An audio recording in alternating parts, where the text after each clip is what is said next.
Bien-aimé, tant que tu n'arrives pas à te débarrasser de ton corps, tant que tu n'arrives pas à dompter ton corps, ton premier ennemi qui va t'empêcher d'aller au succès, qui va t'empêcher d'avancer, de connaître Dieu, c'est ton corps. Et je vous ai déjà appris ici que l'œuvre de la croix ne s'était pas accomplie pour notre corps. L'œuvre de la croix s'est accomplie pour notre esprit, pour notre âme. Quand on dit quelqu'un est né de nouveau, là, ce n'est pas son corps qui est né. Et c'est ce que Nicodème a vu, qui n'a pas compris. Ce n'est pas le corps qui naît. Il dit, mais comment je vais rentrer dans le ventre de ma mère et de revenir encore dans ce monde pour naître de nouveau? Non, c'est l'esprit qui en nous est né de nouveau. C'est l'esprit. Dieu nous donne un nouvel esprit. Nous naissons de nouveau. Dieu nous avait donné un premier souffle.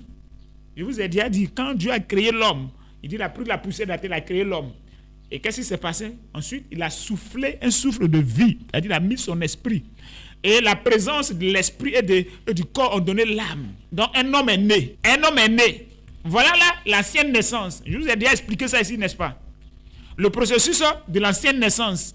Dieu prend la poussière de la terre, il prend la terre et il crée un homme. Ensuite, il souffle en lui un souffle de vie. Et les Écritures disent quoi? Il devient. C'est un résultat. Il devient. Il y a un résultat. Le résultat, l'homme devient une âme vivante. C'est-à-dire, le corps et le souffle de Dieu, leur résultat, c'est l'âme. Le corps et l'esprit de Dieu créent l'âme. Amen, amen. L'homme devient une âme vivante. Voilà, là, le processus de la nouvelle naissance, c'est la même chose. Quand le mâle et la femelle s'unissent, quand le spermatozoïde croise l'ovocyte 2, il y a fécondation. Le spermatozoïde, c'est la terre. L'ovocyte 2, c'est la terre. Et tout ça, c'est dans le corps. C'est la terre. C'est-à-dire la terre transformée à un autre niveau. Dieu a déjà pris la terre pour nous créer. Donc il sait que la terre transformée à un autre niveau peut se multiplier maintenant. Il ne s'agit plus encore de prendre encore la terre, un homme créé, un homme, non. Tu vas prendre la terre pour créer. Non, c'est Dieu qui avait ce pouvoir. Il a pris la terre, il a créé, il a déjà mis le souffle. L'homme est déjà devenu, donc, de par cette terre renouvelée, tu peux maintenant créer. Donc, le spermatozoïde croise l'ovocyte 2, il y a fécondation. Mais quand le processus, après le processus de la segmentation, vient ce qu'on appelle le processus de l'organogenèse. C'est pendant l'organogenèse que l'esprit vient dans l'enfant. Plusieurs scientifiques ont démontré ça.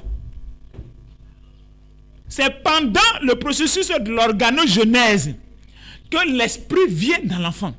Et c'est en ce moment-là, je vous ai dit, que l'enfant devient divin, que l'enfant devient un être humain. Gloire à Jésus. C'est en ce moment-là, souvent que les enfants sont initiés dans le ventre des mamans. C'est en ce moment que les bébés sont initiés. C'est en ce moment-là qu'il est établi comme Jérémie. Dieu dit, je te connaissais Jérémie, bien avant que tu ne sois dans le ventre de ta mère. Mais Jérémie était où? Jérémie était un esprit au sein de Dieu. Donc le souffle que Dieu met dans le corps, c'est l'esprit que Dieu met. C'est un esprit qui est au sein de Dieu que Dieu met dans le corps. Donc pour certaines personnes, c'est en ce moment, quand Dieu met l'esprit dans le corps qui est formé dans le ventre de la femme, Dieu envoie un esprit qui va gouverner la terre. Soit en tant que président, Dieu envoie un esprit dans la terre qui sera ministre, mais qui sera un innovateur, un inventeur de quoi, je ne sais pas, d'un avion, de quoi, je ne sais quoi, mais Dieu envoie un esprit qui sera directeur de telle entreprise, qui sera telle chose. Mais Dieu n'envoie pas, c'est le Satan qui détruit les vies des gens. Dieu n'envoie pas un voleur, hein. Dieu n'envoie pas un sorcier, non.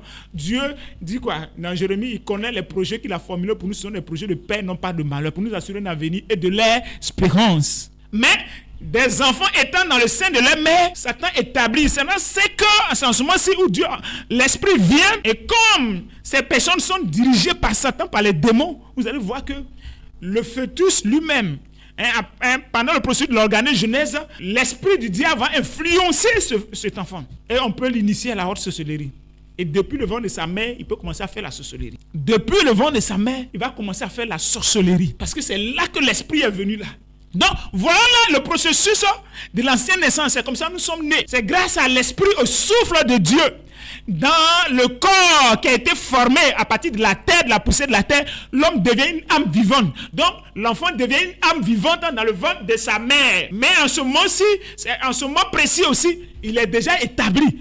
Comme je vous ai dit, c'est un esprit que Dieu envoie. Dieu sait que cet esprit, à tel moment de sa vie, il sera comme ça, il sera comme ça, il sera comme ça.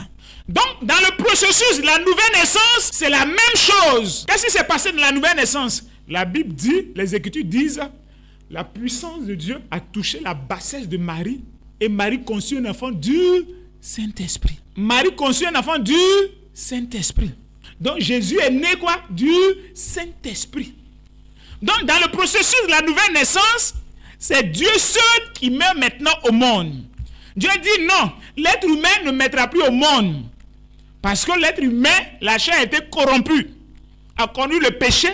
Donc Dieu, dans sa souveraineté, de par son esprit, il envoie des personnes au monde maintenant. Et le processus de la nouvelle naissance, je vous ai dit, c'est dans le ciel, ça se passe. C'est pourquoi Jésus a dit, il y a de la joie dans le ciel pour un païen qui naît de nouveau. Parce que les anges le voient, il est né. Comme dans une maison, quand un enfant naît, tout le monde est en joie.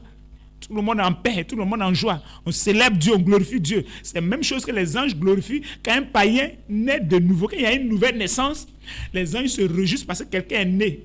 Et Jésus dit, comme je suis le Père de l'enfant, inscrivez son nom à l'état civil du ciel, qui est le livre des vies de l'agneau. Et on inscrit ton nom à l'état civil du ciel, cela te confère une citoyenneté céleste. Voilà là le processus de la nouvelle naissance. Donc tous ceux qui doivent naître de nouveau, c'est le Saint-Esprit qui les met au monde. C'est pourquoi il dit encore à Nicodème, ce qui est né de la chair est chair. Nous étions de nos parents charnels, nous sommes charnels. Mais ce qui est né de l'esprit est esprit. Et c'est pourquoi il a dit à Nicodème, si tu n'es né d'eau et d'esprit, si tu n'es né d'eau et d'esprit, donc on est d'eau et de l'esprit. C'est l'esprit de Dieu, on est de Dieu, nous sommes des fils de Dieu, nous avons été engendrés par Dieu lui-même.